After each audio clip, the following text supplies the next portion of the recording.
ಎಲ್ರಿಗೂ ನಮಸ್ಕಾರ ರೀ. ನಾನು ಇಷ್ಟು ದಿನ ವಿಡಿಯೋ ಮಾಡಿಲ್ಲ ಯಾಕೆ ಅಂತಂದು ಬಹಳ ವಿದ್ಯಾರ್ಥಿಗಳು ಹೇಳ್ತಾ ಇದ್ರು. ಮತ್ತು ನನ್ನದೇ ಆದಂಥ ಕೆಲವಷ್ಟು ಸಮಸ್ಯೆಗಳನ್ನು ನಾನು ಹೇಳ್ಕೋಬಾರ್ದು ಅಂದ್ಕೊಂಡಿದ್ದೆ.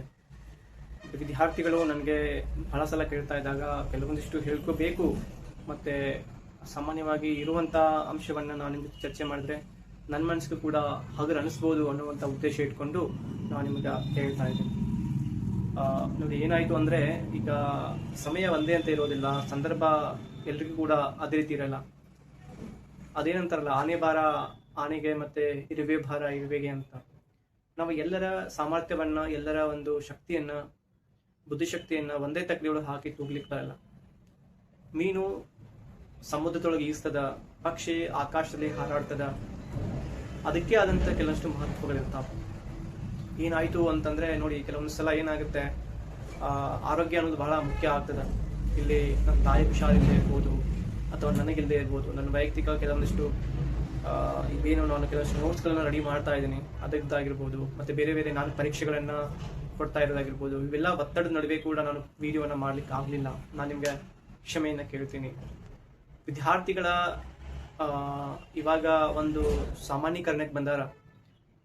ಏನು ಶಿಕ್ಷಕರ ನೇಮಕಾತಿ ಯಾವಾಗುತ್ತೆ, ಹೇಗಾಗುತ್ತೆ ಅಂತಂದು ಸುಮ್ಮನೆ ಪದೇ ಪದೇ ಅದನ್ನು ಹೇಳೋದನ್ನೇ ಹೇಳಿ ಎಲ್ರಿಗೂ ಕೂಡ ನೋವು ಮಾಡಿಸಿದ್ದಾರೆ. ಬಟ್ ಈಗ ವಿದ್ಯಾರ್ಥಿಗಳು ಅರ್ಥ ಮಾಡ್ಕೊಂಡಾರೆ ಯಾವಾಗುತ್ತೆ, ಹೇಗಾಗುತ್ತೆ ಅಂತ. ಮತ್ತು ನಾನು ಅದರ ಬಗ್ಗೆ ನಿಮಗೆ ಸ್ಪಷ್ಟತೆ ಕೊಡಕ್ಕೆ ನಾನು ಯಾರು, ಸ್ಪಷ್ಟತೆಯನ್ನು ಕೊಡಬೇಕಾಗಿರೋದು ಕೊಡ್ತಾ ಇಲ್ಲ ಅಂದಮೇಲೆ ನಾವು ಯಾರು ಅಂತ. ಮತ್ತೊಂದು ವಿಷಯ ಏನಂತಂದರೆ, ಶಿಕ್ಷಕರ ನೇಮಕಾತಿಗೆ ಸಂಬಂಧಪಟ್ಟಂಗ ಸ್ಪಷ್ಟವಾದ ಮಾಹಿತಿ, ನಿಖರವಾದ ಮಾಹಿತಿ ಇವತ್ತಿನವರೆಗೂ ಯಾರಿಗೂ ಕೂಡ ಇಲ್ಲ. ಯಾವಾಗ ನೋಟಿಫಿಕೇಶನ್ ಆಗುತ್ತೆ, ಎಕ್ಸಾಮ್ ಯಾವಾಗ ಬರಿತೀವಿ, ಮತ್ತು ನಾವು ಯಾವಾಗ ಹುದ್ದೆಗೆ ಟೀಚರಾಗಿ ಕೆಲಸ ಮಾಡ್ತೀವಿ ಅನ್ನೋದು ಗೊತ್ತಿಲ್ಲ. ಇವತ್ತು ಬೆಳಿಗ್ಗೆ ಒಬ್ಬರು ನನಗೆ ಸಂದೇಶ ಕಳಿಸಿದ್ರು, ಸರ್ ನಾನು ಈ ಗವರ್ನಮೆಂಟ್ ಟೀಚರ್ ಕಾಲ್ಫಾರ್ಮ್ ಆಗುತ್ತೆ ಅಂತಂದು ಗೆಸ್ಟ್ ಟೀಚರ್ ಆಗಿ ಮಾಡೋದನ್ನು ಬಿಟ್ಟೆ ಸರ್. ನಾನು ಇವಾಗ ಅಲ್ಲಿ ಸ್ಯಾಲ್ರಿ ಕೂಡ ಬರಲಿಲ್ಲ 3 ತಿಂಗಳದು, ಮತ್ತು ಈ ಕಡೆ ಹುದ್ದೆನೂ ಕೂಡ ಕರೀಲಿಲ್ಲ. ಏನಾಯಿತು ಸರ್ ನಮ್ಮ ಜೀವನ, ಎಲ್ಲವನ್ನು ಕೂಡ ನಾವು ಅರ್ಧ ಮಾಡ್ತಾ ಬಂದಿವಿ, ನನಗಂತೂ ಬಹಳ ಬೇಜಾರಾಗ್ತಾ ಇದೆ ಅಂತಂದ್ರು. ಇನ್ನೊಂದು ಮಾತು ಹೇಳಿದ್ರು ಅವರು, ಸರ್ ನಮ್ಮ ಮನೆ ನಡೆಯೋದು ನನ್ನ ಮೇಲೇನೆ ಅಂತ, ನಾ ದುಡ್ದಾಗ ನಡೀತದೆ ಅಂತಂದು. ಇಷ್ಟು ಅಭ್ಯರ್ಥಿಗಳು ಹೆಂಗೆ ಅಂತಂದ್ರೆ ಬಹಳ ಪ್ರಾಮಾಣಿಕವಾಗಿ ಓದೋರು ಬಹಳ ಮಂದಿ ಅದಾರ. ಇವತ್ನ ನಾನು ನೋಡ್ದಂಗ, ನಾನು ಮಾತಾಡ್ಸಂಗ ಮತ್ತೆ ಕೇಳ್ದಂಗ, ಇಲ್ಲಿ ಸಾಮರ್ಥ್ಯ ಇರೋರುಕ್ಕಿಂತ ಈಗ ಎಷ್ಟು ಜನ ಬೇಕಾಗಿದಾರಲ್ಲ ಸರ್ಕಾರಕ್ಕೆ ಸಾಮರ್ಥ್ಯ ಇರೋರು, ಅದಕ್ಕಿಂತ 3 ರಿಂದ 4 ಪಟ್ಟು ಸಾಮರ್ಥ್ಯ ಇರೋರು ಅದಾರ.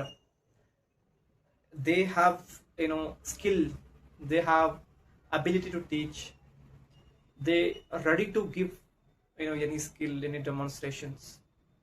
ಅಷ್ಟು ನಾಲೆಜಬಲ್ ಸ್ಟೂಡೆಂಟ್ಸ್ ಅದಾರೆ. ದೇ ಆರ್ 100% ಹೇಳ್ತೀನಿ ವೆಲ್ ಫೋಕಸ್ಡ್ ಆಗಿ ಓದ್ತಾ ಇರೋರು ನಾನು ನೋಡಿದೆ. ಬಟ್ ಅವಕಾಶ ಇಲ್ಲ ಅಂದಾಗ ಆ ಒಂದು ನಾಲೆಜ್ಗೆ, ಆ ಒಂದು ಸ್ಕಿಲ್ಗೆ ಮತ್ತು ಆ ಒಂದು ಪರ್ಸನಾಲಿಟಿಗೆ ಇಲ್ಲಿ ಏನಾಗಲ್ಲ, ಬೆಲೆ ಬರಲ್ಲ. ಯಾರಿಗೂ ಕೂಡ ಆಯಿತು, ನನಗೂ ಕೂಡ ಆಯಿತು, ನಿಮಗೂ ಕೂಡ ಆಯಿತು. ನೋಡಿ, ಇವತ್ತಿನೊಳಗಡೆ ನಮ್ಮ ಜೀವನವನ್ನು ನಾವು ನಡೆಸಬೇಕು. We are the leader, we are the captain of our own life.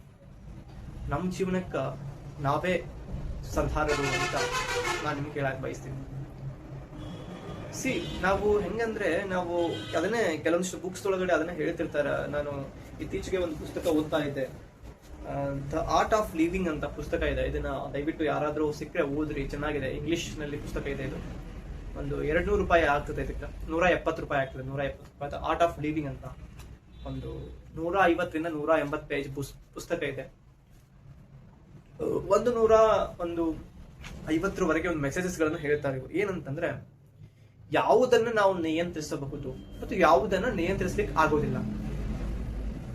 ಯಾವುದು ನಮ್ಮ ಕೈಯಲ್ಲಿ ನಾವು ನಿಯಂತ್ರಿಸ್ಲಿಕ್ಕೆ ಆಗ್ತದನೋ ಅದಕ್ಕೆ ಮಾತ್ರ ನಾವೇನ್ ಮಾಡ್ಬೇಕಾಗತ್ತೆ, ಹಪಾಹಪಿಸ್ಬೇಕಾಗತ್ತೆ, ಪ್ರಯತ್ನಿಸಬೇಕಾಗ್ತದೆ.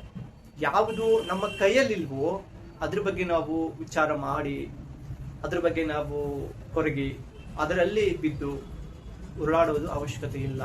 ಅಂದ್ರೆ ಈ ನೋಟಿಫಿಕೇಶನ್ ಆಗೋದು, ಮಾಡಿಸೋದು ನಮ್ಮ ಕೈಯಲ್ಲಿಲ್ಲ. ಅಫ್ಕೋರ್ಸ್ ಒಗ್ಗಟ್ಟಿನಲ್ಲಿ ಬಲ ಇದೆ ಅನ್ನುವಂಥ ತತ್ವವನ್ನು ಕೂಡ ನಾನು ನಂಬ್ತೀನಿ, ನಿಜ. ನಾನು ಯಾರಿಗೂ ಕೂಡ ಏನು ಇದ್ರ ಬಗ್ಗೆ ನೋಯಿಸ್ಲಿಕ್ಕೆ ಹೋಗೋದಿಲ್ಲ. ಆದ್ರೆ ನೋಟಿಫಿಕೇಶನ್ ಇವಾಗ್ಲೇನೆ ಆಗ್ಲಿ ಅವಾಗ್ನೇ ಆಗ್ಲಿ ಅಂತ ನಾವೇನು ಬಯಸ್ತೀವಲ್ಲ, ಅದು ನಮ್ ಕಡೆ ಇಲ್ಲ. ಕೆಲವೊಂದ್ಸಲ ಏನಾಗ್ತದ, ಈ ನಮ್ಮ ಒಂದು ಬಯಸುವಿಕೆ ಏನಾಗ್ತದೆ ನಮ್ಗೆ ದುಃಖ ತಂದ್ಕೊಡ್ತದ ಅಂತ. ಅದಕ್ಕೆ ಹೇಳ್ತಾರಲ್ಲ, ನಿಮ್ಮನ್ನ ನೀವು ಪ್ರೀತಿಸಿ ಅಂತ ಹೇಳ್ತಾರೆ. ಸೊ ಅದಕ್ಕೆ ನಮ್ಮ ಕೈಯಲ್ಲಿ ಇರೋದನ್ನ ನಾವು ಏನ್ ಮಾಡೋಣ, ಪ್ರಯತ್ನಿಸೋಣ. ನಮ್ಮ ಕೈಯಲ್ಲಿ ಇಲ್ಲದೆ ಇರೋದನ್ನ ಬಿಟ್ಬಿಡೋಣ. ಇನ್ನೊಂದು, ಯಾರಿಗೆ ಆರ್ಥಿಕವಾಗಿ ನೀವು ದುಡ್ದಾಗನೇ ಇವತ್ತು ನಮ್ಮ ಒಂದು ಕುಟುಂಬ ಊಟ ಮಾಡ್ತದ ಅನ್ನೋರು ಏನದಿರಿ, ದಯವಿಟ್ಟು ಗೆಸ್ಟ್ ಟೀಚರ್ ಆಗಿ ಕೆಲಸ ಮಾಡಿ. ಇಲ್ಲ ಸರ್, ನಾನು ನಮ್ಮ ಮನೆಯಲ್ಲಿ ನಡೀತದ, ನಮ್ಮ ಮನೆಯಲ್ಲಿ ನಮ್ಮ ತಂದೆ ತಾಯಿ ದುಡಿತಾರೆ, ನಮ್ಮ ಅಣ್ಣ ದುಡಿತಾನೆ, ನಾ ದುಡಿದ್ರೇನೆ ನಮ್ಮ ಮನೆ ನಡೆಯೋದು, ಹಾಗೆಲ್ಲ ಅಂತೇನಿಲ್ಲ ಅನ್ನೋರು ಪ್ಲೀಸ್ ಇದೊಂದು ಬೆಸ್ಟ್ ಅವಕಾಶ ನಿಮ್ಗೆ, ಓದ್ಕೊಳ್ಳಿ. ಯಾಕಂದ್ರೆ ಪ್ರತಿಯೊಬ್ಬರಿಗೂ ಕೂಡ ಕಷ್ಟ ಇರ್ತದ, ಬಟ್ ಬೇರೆ ಬೇರೆ ಕಷ್ಟಗಳು ಇರ್ತಾವ. ಕೆಲವೊಬ್ಬರ ಮನೆಯಲ್ಲಿ ಕೆಲವೊಬ್ಬರಿಗೆ ತಂದೆ ಇರಲ್ಲ, ಅವರು ದುಡಿಲೇಬೇಕಾಗ್ತದ. ಇನ್ ಕೆಲವೊಬ್ಬರಿಗೆ ಸಮಸ್ಯೆಗಳು ಬಹಳ ಇರ್ತಾವ. ಕೆಲವೊಂದ್ ಕಡೆ ಕೆಲವೊಬ್ರು ಸಾಲ ಮಾಡಿರ್ತಾರೆ, ಅದನ್ನ ತೀರಿಸ್ಲಿಕ್ಕೆ ದುಡಿಬೇಕಾಗತ್ತೆ ತಂದೆ ತಾಯಿ. ಅಥವಾ ಆ ಮಕ್ಳಿಗೆ ಏನು ಮಾಡ್ಬೇಕಂತಂದು ಸಮಸ್ಯೆ ಇರ್ತದ, ಆರೋಗ್ಯ ಸರಿ ಇರೋದಿಲ್ಲ, ಅವ್ರಿಗೋಸ್ಕರ ದುಡಿಬೇಕಾಗ್ತದ. ಒಟ್ಟಿನಲ್ಲಿ ನಮ್ ಗುರಿ ಏನಿರ್ಬೇಕು ಅಂತಂದ್ರೆ, ನಾನು ದುಡಿಲಿ ಅಥವಾ ನಾನು ದುಡಿದೇ ಇರಲಿ, ನಾನು ದಿನ ಪೂರ್ತಿಯಾಗಿ ಓದ್ಲಿ ಅಥವಾ 4 ತಾಸೆ ಓದ್ಲಿ, ಅಂದ್ರೆ ನಾನು ಒಟ್ಟಿನೊಳಗಡೆ ಸರ್ಕಾರಿ ಶಿಕ್ಷಕನಾಗಬೇಕು ಅನ್ನುವಂತ ಗುರಿ ಇರಬೇಕು, ಕನಸಿರ್ಬೇಕು. ಮತ್ತ ಅದನ್ನ ನೀವು ಒಂದು ದಿನನಿತ್ಯವಾಗಿ ತೆಗೆದುಕೊಂಡು ಹೋಗ್ಬೇಕಾಗುತ್ತೆ. ಒಂದ ದಿನ, ಒಂದ ಕ್ಷಣಕ್ಕ, ಒಂದು ವಾರಕ್ಕೆ ನೀವು ಅದನ್ನ ಸೀಮಿತ ಮಾಡ್ಕೋಬೇಡ್ರಿ. ಇದು ಏನಾಗುತ್ತೆ ಅಂತಂದ್ರೆ, ಕಡೆ ನೀವು ಪಾಂಡಿತ್ಯವನ್ನ ಪಡಿಲಿಕ್ಕೆ ಆಗೋದಿಲ್ಲ, ಈ ಕಡೆ ನೀವು ಅದನ್ನ ಬಿಡೋಕು ಆಗೋದಿಲ್ಲ. ಸೊ ಹೆಂಗ ಅಂತಂದ್ರೆ, ಈಗ ನಾನು ದಂಡೆ ಒಳಗೂ ಮೀನ್ಸ್ ದಂಡೆ ಹೊರಗೆ ದಾಟಿ ಬರ್ಲಿಕ್ಕೆ ಆಗ್ತಾ ಇಲ್ಲ, ಪೂರ್ತಿ ಮುಳುಗಕ್ಕೂ ಆಗ್ತಾ ಇಲ್ಲ ಅಂತ ಅಂದ್ರೆ, ಅಟ್ಟೆಗೋಡೆ ಮೇಲೆ ಇಟ್ಟಂತ ದೀಪ ಆಗ್ತದೆ ನಮ್ಮ ಜೀವನ ಅಂತ. ಸೊ ನನ್ನ ಒಂದಷ್ಟು ಕೆಲ ಸಲಹೆಗಳೇನಪ್ಪಾ ಅಂತಂದ್ರೆ, ಸಾಧ್ಯವಾದ್ರೆ ಮನೆಯಲ್ಲಿ ನಿಮ್ಮ ಅಕ್ಕಪಕ್ಕದ ಓಣಿಯ ಮಕ್ಕಳಿಗೆ ನೀವು ಒಂದು 5, 10, 15, 20 ಮಕ್ಕಳಿಗೆ ನೀವು ಅವ್ರಿಗೆ ಕ್ಲಾಸ್ ಮಾಡಬಹುದು, ಹೋಮ್ ಟ್ಯೂಷನ್ಸ್ ಗಳನ್ನ ಮಾಡಬಹುದು, ಅವ್ರಿಗೆ ಹೇಳ್ಕೊಡ್ಬಹುದು, ನೀವು ಸ್ವಂತ ಓದ್ಬಹುದು. ನಿಮ್ಮ ಸ್ನೇಹಿತರು ಓದೋರಿದ್ರೆ ಅವರಿಗೆ ನೀವು ಮಾರ್ಗದರ್ಶನ ಮಾಡಬಹುದು, ಅಥವಾ ಅವ್ರಿಗೆ ನೀವು ಹೇಳ್ಕೊಡ್ಬಹುದು. ಒಟ್ಟಿನಲ್ಲಿ ನಿಮ್ಮ ಹೊಟ್ಟೆಗೂ ಆಗಿರ್ಬೇಕು, ನಿಮ್ಮ ಬಟ್ಟೆಗೂ ಆಗಿರ್ಬೇಕು, ಮತ್ತು ನಿಮಗೆ ಅದರಿಂದ ಜ್ಞಾನ ಕೂಡ ಬಂದಿರಬೇಕು ಅಂತ ಕೆಲಸ ಮಾಡಿ. ದಿನನಿತ್ಯ ಓದುವಂತ ಕೆಲಸ ಮಾಡಿ.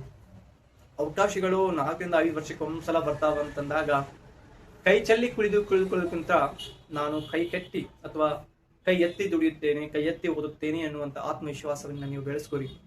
ಇವತ್ತಲ್ಲಿ ನಾಳೆ ನೀವು ಮಾಡಿರುವಂತ ಪ್ರಯತ್ನಕ್ಕ ಮತ್ತೆ ನಿಮ್ಮ ಶ್ರಮಕ್ಕ ಒಂದು ಬೆಲೆ ದೇವರು ಕೊಟ್ಟೇ ಕೊಡ್ತಾನ. ಅದು ಇವತ್ತೇ ಸಿಗ್ಲಿ, ನಾಳೆ ಸಿಗ್ಲಿ, ಮತ್ತೆ ಮುಂದಿನ ವಾರ ಸಿಗ್ಲಿ ಅಂತ ಬಯಸೋದು ಸಹಜ. ಬಟ್ ಆ ರೀತಿ ಬಯಸೋದ್ರಿಂದ ಏನಾಗುತ್ತೆ, ನಮ್ಗೆ ನೋವಾಗುತ್ತೆ ವಿನಃ ಯಶಸ್ಸು ಸಿಗೋದಿಲ್ಲ. ಜೀವನವೇ ಒಂದು ನಾಟಕ ರಂಗ ಅಂತ ವಿಲಿಯಂ ಶೇಕ್ಸ್ಪಿಯರ್ ಹೇಳಿದಾನೆ. ಅಂದ್ರೆ ನಾವೆಲ್ಲ ಇಲ್ಲಿ ಪಾತ್ರಧಾರಿಗಳು ಅಂತ. ಆ ಪಾತ್ರ ಮಾಡೋಕೆ ನಾವೇನಾಗ್ಬೇಕು, ಸರಿಯಾದ ಸಮಯಕ್ಕೆ ರೆಡಿಯಾಗಿ ನಿಂತ್ಕೊಳ್ಬೇಕಾಗುತ್ತೆ. ಪಾತ್ರ ಅಭಿನಯ ಬಂದಾಗ, ಪಾತ್ರದ ಸಮಯ ಬಂದಾಗ ನಾವು ಪಾತ್ರ ಮಾಡಬೇಕು ಮತ್ತೆ ಮುಂದೆ ಹೋಗ್ಬೇಕು ಅಂತ. ಇದು ಯಾವುದೋ ಫಿಲಾಸಾಫಿಕಲ್ ವರ್ಡ್ಸ್ ಅಲ್ಲ. ಇಂಗ್ಲಿಷ್ ಸಾಹಿತ್ಯದಿಂದ, ಶ್ರೇಷ್ಠ ತತ್ವಜ್ಞಾನಿಗಳಿಂದ ನಾನು ಕಲ್ತಿರೋದು, ಅರಿತಿರೋದನ್ನ ನಿಮಗೆ ನಾನು ಹೇಳ್ತಾ ಇರೋದು ಅಷ್ಟೇ. ಸ್ನೇಹಿತರೆ, ನಿಮ್ಮನ್ನ ನೀವು ನಂಬಿ.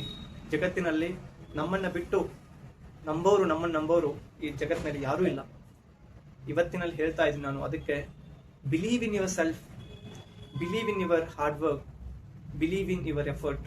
ಅದು ಒಂದು ಮಾತ್ರ ನಿಮಗೆ ಯಶಸ್ಸನ್ನ ನಿರಂತರವಾಗಿ ಮತ್ತೆ ಏನು ನಿಮ್ಮ ಒಂದು ಕೊನೆ ಗಳಿಗೆವರೆಗೂ ಕೂಡ ನಿಮ್ಮನ್ನ ಮುಂದೂಡಿಸ್ಕೊಂಡು ಹೋಗ್ಬಲ್ಲು. ಬಹಳ ದಿನ ಆಯ್ತು ನಿಮ್ ಜೊತೆ ಮಾತಾಡಿ. ಇವತ್ತಿನ ಈ ಮಾತುಗಳನ್ನ ನಿಮಗೆ ನಾನು ಹೇಳ್ತಾ ನನಗೆ ನಾನು ಹೇಳ್ಕೊಳ್ತಾ ಇದ್ದೀನಿ. ಮತ್ತೆ ಮುಂದಿನ ವಿಡಿಯೋ ಸಿಗ್ತಾ ಇದ್ದೀನಿ. ದ ಆರ್ಟ್ ಆಫ್ ಲಿವಿಂಗ್ ಅನ್ನೋ ಪುಸ್ತಕವನ್ನು ಓದಿ. ಮತ್ತೆ ಇದ್ರ ಬಗ್ಗೆ ಮತ್ತು ಇವತ್ತಿನ ಈ ವಿಡಿಯೋದ ಬಗ್ಗೆ ನಿಮಗೆ ಏನು ಅನಿಸ್ತು ಅನ್ನೋದನ್ನ ಕೆಳಗಿನ ಕಮೆಂಟ್ ಬಾಕ್ಸ್ ಅಲ್ಲಿ ಕಮೆಂಟ್ ಮಾಡಿ. ನಿಮ್ಮ ಕಮೆಂಟ್ಗೋಸ್ಕರ ನಾನು ಕಾಯ್ತಾ ಇರ್ತೀನಿ.